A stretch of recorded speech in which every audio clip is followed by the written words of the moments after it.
आपका finance minister Pakistan का जब भीख मांगने जाता है तो जब वो भीख लेकर आता है उसके बाद भी उसके ऊपर फूलों से उसकी बुशार की जाती है कि यार ये भीख लेकर आया है इंटरनेशनल कंट्री से जाके, वही सऊदी अरेबिया, कभी चाइना, कभी अमेरिका से। तो इन लोगों के को सीरियसली लेने की जरूरत नहीं है। आप देखिए भारत और चाइना के रिलेशंस ठीक भी होने शुरू हो गए। पहली बात ये, अमेरिका को मालूम था कि ये जो जनरल्स हैं आपके, जो भी हुक्मरान है, ये पैसों में पैसा फेंका, भैया क्रिप्टो में दिया, कुछ भी किया, बलूचिस्तान के रिसोर्सेज को लेके आने की कोशिश करी, जो भी किया वो एक सिर्फ दिखाने के लिए। अल्टीमेट एम यही था कि ये एंडलेस वॉर्स जो चल रहे हैं वो खत्म होने चाहिए। एंड दे ऑल्सो नो कि चाइना को दो ही जो भाषा है वो समझ आती है, एक है भाषा ऑफ स्ट्रेंथ, दूसरा है भाषा ऑफ मनी। इस वक्त चाइना बिल्कुल बिल्कुल मिट्टी में लगा हुआ है। इस वक्त जो लॉन्ग टर्म स्ट्रेटेजी वॉर है, जो लाइन ऑफ एक्चुअल कंट्रोल जिसको बोला जाता है LAC, आप देखिए LAC का मतलब है कि वॉर अभी भी चल रहा है, वो खत्म नहीं हुआ।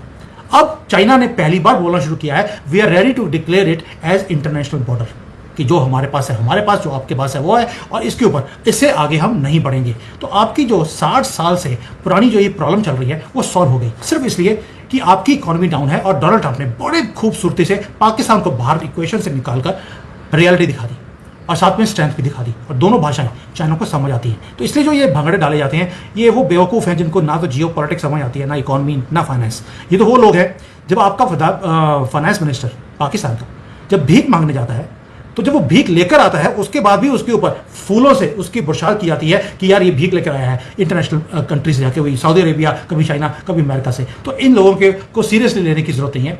हमें कोई तंज नहीं कसा जा रहा अमेरिका की तरफ से, सिर्फ सिचुएशंस को, जो लॉन्ग टर्म सिचुएशंस हैं, उनको ठीक करने की एक कोशिश की जा रही है, एंड इट इज़ वर्किंग।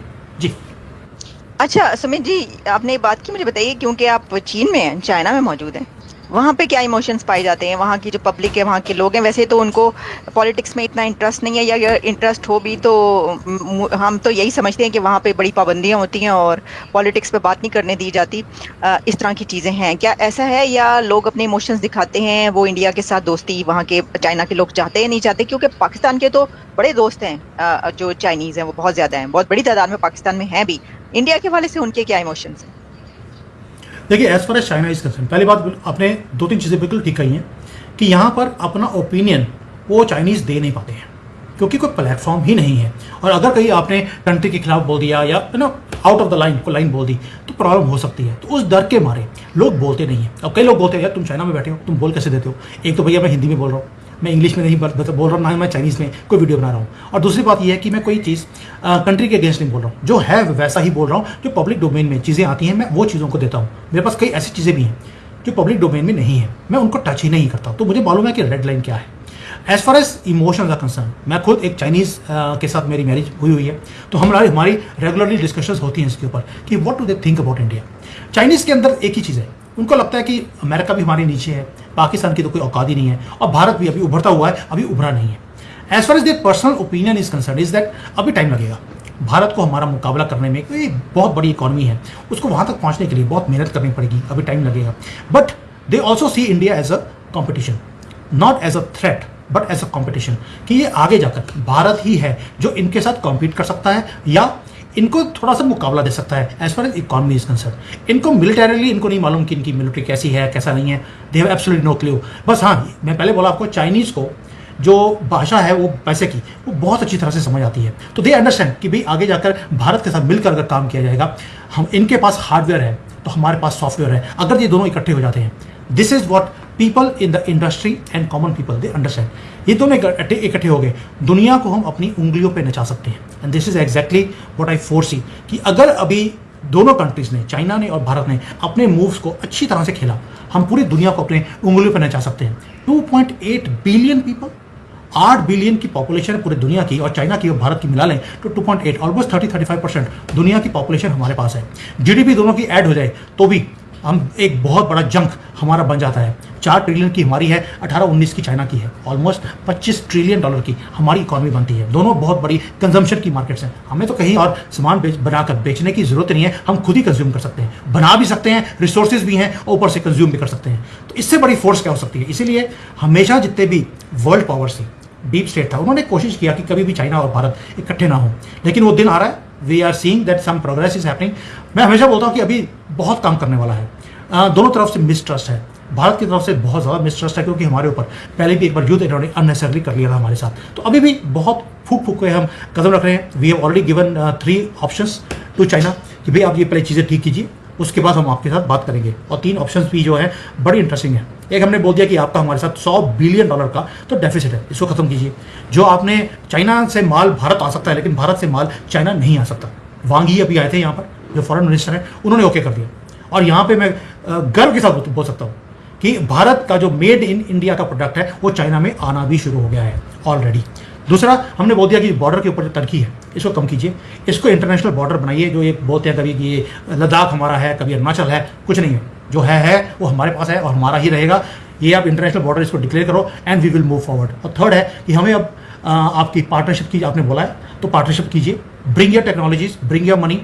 हमारे जो भारत के जो बड़े बड़े बिजनेसमैन हैं, इनके साथ मिलकर जॉइंट वेंचर में आप हमारे यहाँ पर काम कीजिए। तो ये 3 कंडीशन है जो हमने बोली हैं, और जैसे जैसे इसकी प्रोग्रेस देखेंगे वैसे वैसे हम भी आगे अपनी, अभी तो अभी बोला कि यार let's create a relationship again, लेकिन वो आपके एक्शंस के ऊपर डिपेंड करेगा। अगर आप एक्ट करते हैं according to what you promise, then we will move forward. China ने बोला हमने तो कभी किसी को धोखा दिया ही नहीं, हम तो बड़े साफ सुथरे लोग हैं पाकिस्तानियों की तरह, हम तो किसी को धोखा देते नहीं हैं। तो हमने भी क्या किया, जो बॉर्डर के ऊपर इन्होंने कुछ स्ट्रक्चर्स बनाए हुए थे उसकी फोटोज उनके सामने लगा दी कि आपने लास्ट टाइम बोला था कि आप कोई भी हमारे बॉर्डर के पास स्ट्रक्चर्स नहीं बनाएंगे मिलिट्री का, लेकिन ये पिक्चर्स बताती हैं कि आपने स्ट्रक्चर्स बनाए हैं, इनको डिसमेंटल करेंगे, only then we will move forward. और खुशी की बात यह है, अभी परसों यहाँ से वांगी मीटिंग करके गए हैं और डिसमेंटलिंग बॉर्डर के ऊपर ऑलरेडी चाइना ने करनी भी शुरू कर दी है। तो दे आर शोइंग इंटरेस्ट कि they want to go head, but ये चाइना है, इनकी पॉलिसी कब चेंज हो जाएगी ये तो भगवान भी जानता नहीं है। So let's see how much they will move forward. जितना ही आगे चलेंगे उतना ही हम भी इनकी तरफ चलेंगे। So it's a work in progress. कटोरा लेकर गरीबों का ब्रांड एम्बेसडर शहबाज शरीफ पधार रहे हैं। तो जनाब, पाकिस्तान के प्रधानमंत्री जब विदेश जाते हैं तो कटोरा लेकर जाते हैं, और जब वहां से वापसी करते हैं तो पाकिस्तानी फूलों की बारिश करते हैं। जैसा कि आप देख रहे हैं कि भाई दुनिया में कोई बंदा जब बाहर जाता है तो वो बिजनेस के लिए जाता है, ट्रेड के लिए जाता है, लेकिन पाकिस्तान जब जाता है ना तो वो कटोरा लेकर जाता है भीख मांगने के लिए।